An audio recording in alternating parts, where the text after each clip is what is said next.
여러분들 혹시 물가가 미쳐 날뛸 때 국가에서 물가를 잡기 위해 무엇을 하는지 알고 계신가요? 물가가 미쳐 날뛸 때 당연히 기준금리 인상 아니야? 그래서 요즘 정신 나가버릴 것 같잖아. 뭐 이렇게 생각하고 계신 분들이 많으실 텐데요. 네, 맞습니다. 보통 물가 상승률이 심각하게 오르게 시중에 돈을 끌어모아 수요를 줄이고 물가를 낮추기 위해 기준금리를 올리게 되는 방법을 많이 사용하게 됩니다. 그리고 여기 물가 상승률을 낮추기 위해 기준금리를 계속 올린 국가가 있죠. 바로 미국. 미국은 2022년 한 해에만 기준금리를 0.25%에서 4.5%까지 올렸습니다. 이로 인해 2022년 6월 9.1%에서 같은 해 12월 6.5%로 물가 상승률이 많이 떨어지기는 했지만 아직도 미국이 목표하는 물가 상승률에는 한참 미치지 않는다고 하죠. 게다가 현재 미국 고용시장이 과열된 상태라서 많은 사람이 일자리를 가지고 있는데 이 문제는 소비의 증가로 이어져 또다시 물가가 상승하는 원인이 될 수 있다는 분석이 나오고 있습니다. 그러다 보니 미국이 앞으로 기준금리를 더 올릴 가능성이 높다는 이야기가 지배적이죠. 하지만 미국이 기준금리를 올리면 우리나라는 엄청난 피해를 볼 수밖에 없다고 하는데요. 여러분들도 잘 아시다시피 자본 유출을 막기 위해선 미국을 따라 기준금리를 올려야 합니다. 그렇게 되면 GDP 대비 가계부채와 기업부채 비율이 100%가 넘는 우리나라는 대출이자 부담이 증가해 가계와 여러 기업이 파산할 수도 있는 상황에 닥칠 수밖에 없죠. 결국 미국의 금리 인상은 우리 경제에 아주 심각한 문제를 일으키게 될 것이라는 이야기가 나오기 시작하는데 자 그럼 늘의 1급 비밀 물가 상승률이 2% 부족 아니 2%까지 가려면 아직 부족해. 미국 금리 인상 편 증발을 시작합니다. 미국은 지난 2022년부터 기준금리를 엄청나게 올려왔습니다. 2022년이 시작할 때는 기준금리가 0.25%였지만 2022년 3월 17일 0.25%를 올린 것을 시작으로 2022년 12월 15일에는 4.5%를 기록하면서 1년 동안 기준금리를 4.25%를 올려버렸으니까 확실히 미국이 기준금리를 많이 올리긴 했지. 그런데 그만큼 올렸으면 금리를 낮출 때가 되지 않았나? 라고 생각하고 계신 분들이 있으실 것 같은데요. 먼저 미국이 미친듯이 기준금리를 올리고 있는 이유가 무엇이냐? 라고 물으신다면 다들 아시다시피 미쳐버린 물가 상승률을 잡기 위해서였습니다. 미국 연방준비제도 즉 연준은 물가가 안정될 때까지 금리 인하는 없다 라는 입장을 유지하고 있죠. 그런데 지금 물가 상승률을 보면 점점 떨어지고 있다고 하거든요. 코로나19 팬데믹 이후 계속 증가해오던 물가 상승률이 2022년 6월에 9.1%를 찍고 그 후로 계속 감소하면서 2022년 12월에 6.5%까지 떨어진 상태라고 하니까 이건 2021년 10월 6.2% 이후 14개월 만에 가장 낮은 물가 상승률이라고 합니다. 왜 이렇게 물가 상승률이 떨어지고 있으면 미국의 목표는 달성된 거 아니냐고 생각할 수 있다 보니 최근 들어 이제 슬슬 기준금리가 떨어질 것이다 라는 사람들이 나오기도 했죠. 하지만 연준에서는 지금보다도 더 금리 인상을 할 거라는 입장이라고 하는데요. 일단 연준이 목표로 잡고 있는 물가 상승률은 2025년까지 2%로 적어도 이 수준까지는 떨어지려는 움직임을 보여야 기준금리를 인하할 수 있다고 합니다. 실제로 캔자스시티 연방준비은행 총재인 에스터 조지는 2023년 1월 5일 한 방송 인터뷰에서 물가 상승률이 2%를 향해 떨어진다는 신호를 받을 때까지 기준금리를 5% 이상으로 유지해야 한다 라고 말했다고 하죠. 그렇다면 이쯤에서 도대체 왜 미국이 이렇게까지 물가를 잡으려고 하는 건가 하는 의문이 드실 것 같은데요. 그 이유는 높은 물가 상승률이 지속되면 발생할 수 있는 문제점이 한두 가지가 아니기 때문입니다. 일단 물가가 오르면 사람들은 당연히 비싼 돈을 주고 물건을 구매하게 되면서 부담을 느끼게 될 거고 이러한 부담감은 생활 수준의 감소를 불러올 수 있습니다. 게다가 물가가 상승하게 되면 개인뿐만이 아닌 기업의 부담도 증가하게 될 수 있죠. 뭐 기업이 물건을 만들기 위해서는 여러 재료 즉 원재료가 필요하잖아요. 아무래도 물가가 오르면 원재료의 가격이 상승하면서 기업의 수익성이 나빠질 수 있습니다. 이런 상황이 멈추지 않고 계속된다면 기업은 손해를 보지 않기 위해 생산품의 가격을 올리거나 직원의 수를 줄이는 등의 문제가 발생할 수 있죠. 결국 미국 연준은 이런 상황이 더욱 심각해지기 전에 금리를 올려 물가를 잡아야 한다는 입장을 보이고 있는 겁니다. 심지어 최근 미국의 고용시장이 너무 과열된 상태인 나머지 고용시장의 지표에서도 기준금리 인상을 부추기고 있다고 하죠.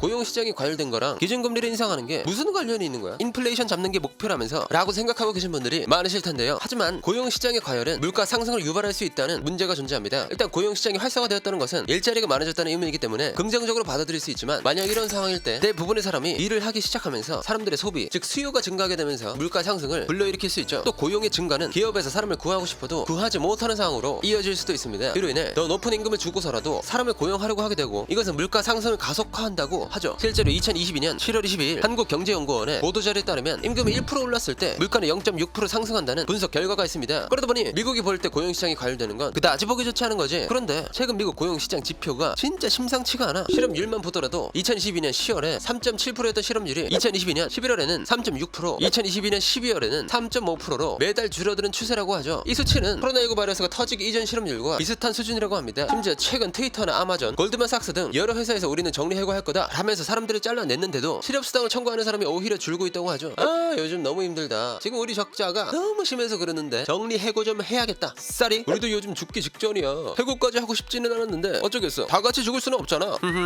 여기가 정리해고하는 기업 모임인가? 우리도 정리해고하는데 다들 이해하지? 와 우리가 회사를 위해서 얼마나 노력했는데 니들이 이렇게 나온다고? 그래 해봐. 우리도 갈 곳 많아. 뭐 이런 식으로 말이죠. 실제로 2023년 1월 12일 미국 노동부가 발표한 2023년 1월 1일부터 7일까지 실업수당 청구 건수는 20만 5천 건이라고 하거든요. 이건 2022년 12월 25일부터 31일까지 실업수당 신청 건수보다 1000건 낮은 수치이고 미국 시장에서 전망한 21만 5천 건보다 10,000건 감소한 것이라고 합니다. 시장은 당연히 실업수당 청구가 늘어날 것이라고 생각했지만 현실은 15주 사이에 최저치를 찍어버렸다는 거지. 이런 상황이 말하고 있는 것은 니들이 아무리 해고해봐야 다른 직장 구해서 들어갈 수 있는데? 라고 하는 것과 마찬가지인 거죠. 게다가 돈 더 많이 주는 회사를 찾아 자발적으로 퇴직을 하는 사람들도 있다고 하는데요. 2022년 11월 기준으로 자발적 퇴직자 수는 2020년 10월보다 12만 6천 명 증가한 417만 명으로 무려 18개월 연속으로 400만 명을 넘었다고 합니다. 이 말은 즉 더 높은 급여를 제공해서라도 다른 회사 사람을 데려올 정도로 고용시장이 과열된 상태라는 거죠. 이렇게 된다면 기준금리를 계속 인상해야 할 가능성이 높아질 수밖에 없습니다. 그러다 보니 아직 미국이 기준금리를 더 인상할 확률은 높다라고 이야기하고 있고, 이로 인해 미국이 기준금리를 인상을 하게 되면 엄청나게 많은 문제가 발생하게 될 거라는 이야기가 많죠. 일단 기준금리가 오르면 그만큼 달러 가치가 높아지게 됩니다. 그 이유는 더 높은 이윤을 찾아 전 세계 투자자들의 자금이 미국의 투자 상품에 투자를 하게 되잖아요. 이때 달러를 찾는 사람이 증가하면서 자연스럽게 달러화 가치는 상승하게 되죠. 뭐 이게 얼마나 심각한 문제인지는 일본 상황만 보더라도 알 수 있다고 합니다. 최근 기준금리를 안 올리고 버티던 일본이 장기금리 변동폭을 확대하며 사실상 금리 인상을 선언했잖아요. 여기는 많은 이유가 있지만 미국의 기준금리 인상도 크게 한몫하고 있죠. 뭐냐, 달러에 비해 엔화가 엄청난 약세를 보이기 시작하자 수입 비용이 증가하며 엄청난 무역 적자를 기록해버렸으니까 이렇게 꿋꿋하게 버텨오던 일본도 한 수 접고 들어갈 정도이다 보니 우리나라 또한 미국 기준금리 인상에 여파를 피해갈 수 없다고 하는데요. 실제로 2022년 미국이 급격하게 기준금리를 올리기 시작하면서 킹달러 현상이 시작되었을 때 우리나라는 어떻게든 원달러 환율을 방어하기 위해서 외환 보유고를 개방해 시중에 달러를 풀어야 했죠. 아우, 물가가 왜 이렇게 안 잡히냐? 어쩔 수 없다. 물가 잡힐 때까지 기준금리 계속 올려. 뭐? 기준금리를 또 올리겠다고? 야, 빨리 가지고 있는 달러 풀어서 환율 오르는 거 막아. 미안하다. 그런데 어쩌겠어. 지금 물가 안 잡으면 이러다 진짜 다 죽는다니까?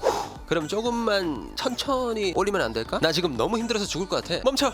물가 내려가면 그때 한번 생각해볼게. 화이팅. 뭐 이런 식으로 달러를 푼 결과 우리나라의 외환 보유액은 2021년 12월 말 4,631억 2천만 달러, 한 하루 약 576조 1천억 원에서 2022년 10월 말 4,140억 1천만 달러, 한 하루 약 515조 원까지 줄어들었다고 하죠. 이건 불과 10개월 사이에 61조 1천억 원의 외환 보유액이 사라져버린 상황입니다. 그러다 보니 우리나라는 미국이 기준금리 인상을 하게 되면 여러 문제점을 방어하기 위해 기준금리를 올려야 하는 상황이 올 수밖에 없는 거죠. 그래서 미국 기준금리가 오를 때마다 지속적으로 기준금리를 올리면서 2023년 1월 13일 기준 우리나라의 기준금리는 3.5%까지 올라간 상황이죠. 그리고 이 상황은 우리나라의 아주 심각한 문제를 불러올 수 있다고 하는데요. 먼저 우리나라 가계와 기업의 부채 문제가 매우 심각한 수준이라고 합니다. 국제금융협회 세계 부채 보고서에 의하면 2022년 6월 말을 기준으로 우리나라의 GDP 대비 가계 부채 비율은 102.2%라고 하죠. 아니, 이 말은 가계가 가진 부채가 우리나라 GDP보다 많다는 거야. 게다가 빅금융기업들의 GDP 대비 부채 비율 또한 117.9%로 GDP보다 높다고 하죠. 뭐 그냥 부채가 많다는 사실만으로도 심각한 거지만 여기서 더 큰 문제가 되는 것은 기준금리가 오르게 되면 저 엄청난 빚들의 대출금리가 오른다는 겁니다. 결국 우리나라 가계와 기업의 부담이 어마무시하게 증가할 수밖에 없는 상황에 이르면서 빚을 못 갚고 파산하는 기업이 나타나게 되겠죠. 그리고 대출금리가 오르게 된다는 것은 수많은 사람들이 이자 부담이 커지게 되면서 돈을 빌리지 않게 됩니다. 또 은행에서 돈을 빌려 다시 신용이 낮은 사람들에게 빌려주는 제2금융권의 경우는 아예 조달 자금의 금리가 부담되어 대출을 금지하는 상황까지 나오고 있죠. 이 결과는 가격이 비싼 부동산을 사려는 사람이 줄어들면서 부동산 가격의 폭락을 야기할 수 있습니다. 물론 현재 우리나라 부동산의 거품이 너무 많이 낀 상황인지라 정상적인 가격으로 떨어지는 과정이라고 할 수 있죠. 앞으로 기준금리는 계속 오를 전망이라는 것이 지배적인 상황입니다. 2022년 12월 14일에 나온 미국 FOMC 위원들은 2023년 말까지의 금리 전망은 5.1%라고 하고 심지어 5.75%까지 올려야 한다고 보는 위원도 있었다고 하니까 이렇게 앞으로도 미국이 기준금리 인상 움직임이 계속될 것으로 보이는 상황에서 우리나라 정부는 이에 대비해서 어떤 움직임을 보이게 될지 지켜봐야 할 것 같네요. 자, 그럼 전 세계를 고통받게 하는 물가가 빠르게 잡히길 바라면서 오늘의 1급 비밀 마치도록 하겠습니다. 다음에 또 다른 이야기를 담으려 1급 비밀 파일을 들고 다시 찾아오도록 하겠습니다. 감사합니다.